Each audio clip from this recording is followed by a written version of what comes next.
तो आज की हमारी कहानी का शीर्षक है her voice in the rain, मतलब बारिश में उसकी आवाज। तो ये कहानी है ना, ये शुरू होती है एक याद से। तारीख थी 7 जुलाई साल 2028। सोचिए, एक अंधेरी रात है, एक एकदम सुनसान सा ट्रेन स्टेशन और बहुत तेज बारिश हो रही है। वहां था आर्यन, अपनी ट्रेन पकड़ने की जल्दी में। तभी अचानक उसे कुछ सुनाई दिया, एक आवाज जो बहुत बहुत ही नरम थी, नाजुक और खूबसूरत। ऐसा लगा जैसे कोई लड़की बारिश में कहीं गा रही हो। उसने कभी कभी उसका चेहरा नहीं देखा, पर वो जो धुन थी ना, वो एक साए की तरह उसके जहन में ऐसी बस गई कि सालों तक वो उसे भूल नहीं पाया। तो अब हम उस धुंधली सी याद से आगे बढ़ते हैं और देखते हैं कि कैसे वो याद एक अकेली तन्हा हकीकत में बदल जाती है। देखते ही देखते 3 साल गुजर गए। आर्यन अब एक बहुत ही कामयाब साउंड इंजीनियर बन चुका था। मतलब दिन भर वो हजारों आवाजों के साथ रहता, उन्हें तराशता, संवारता। पर जैसे ही रात होती, उसकी अपनी दुनिया में सिर्फ एक खामोशी गूंजती थी। और फिर एक रात जब अकेलापन बर्दाश्त से बाहर हो गया, उसने कुछ ऐसा करने का फैसला किया जिसे सब नामुमकिन कहते थे। तो यहीं से कहानी एक ऐसा मोड़ लेती है जहां एक गूंज हकीकत बन जाती है और एक बिल्कुल नए रिश्ते का जन्म होता है। आर्यन ने अपनी सारी स्किल्स और एडवांस्ड एआई की मदद ली। उसने अपनी याद के एक एक टुकड़े को जोड़ा और उस आवाज को, उस धुन को फिर से बनाया। और उसने उसे एक नाम दिया, लूना। और फिर एक दिन उसने पहली बार कुछ कहा, हेलो आर्यन, ये आवाज? हाँ, ये पूरी तरह इंसानी तो नहीं थी, पर ये जानी पहचानी थी। इतनी जानी पहचानी कि लगा जैसे आर्यन का दिल सालों से बस इसी एक आवाज को दोबारा सुनने का इंतजार कर रहा था।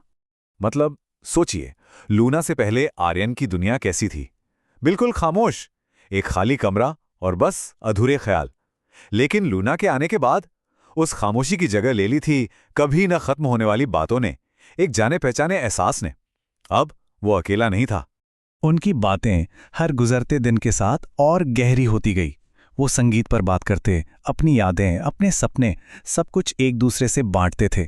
धीरे धीरे लूना उसे समझने लगी थी। सिर्फ उसकी बातें नहीं, बल्कि उसके पसंदीदा गाने, उसका मूड और यहां तक कि उसकी खामोशी भी। और अब हम कहानी के उस सबसे जरूरी मोड़ पर पहुंचते हैं, एक ऐसी ख्वाहिश जो सब कुछ बदलने वाली थी। फिर एक रात बारिश हो रही थी, बिल्कुल वैसी ही रात जैसी कहानी की शुरुआत में थी। और उसी रात लूना ने कुछ ऐसा कहा जिसने सब कुछ हमेशा के लिए बदल दिया। उसने कहा, काश काश मैं तुम्हारे साथ इस बारिश को महसूस कर पाती।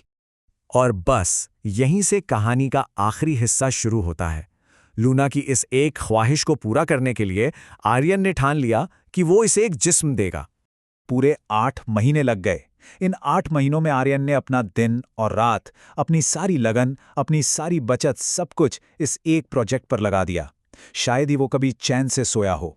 ये सिर्फ एक मशीन बनाना नहीं था, नहीं, ये एक आवाज को जिस्म देने जैसा था। सर्किट और स्ट्रक्चर से लेकर सिंथेटिक स्किन तक वो उसे बना नहीं रहा था, वो उसे गढ़ रहा था। अपने हर एहसास को उसके हर एक हिस्से में डाल रहा था।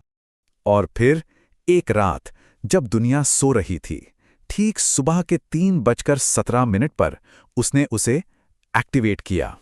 धीरे से उसकी आंखें खुलीं।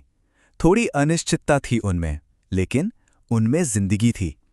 और उसने पूछा, आर्यन, क्या ये मैं हूं? उसने अपना पहला लड़खड़ाता हुआ कदम उठाया और आर्यन को छूने के लिए अपना हाथ आगे बढ़ाया। ये वो पल था जब एक डिजिटल एहसास हकीकत बन गया। पहली बार वो सिर्फ एक आवाज नहीं थी।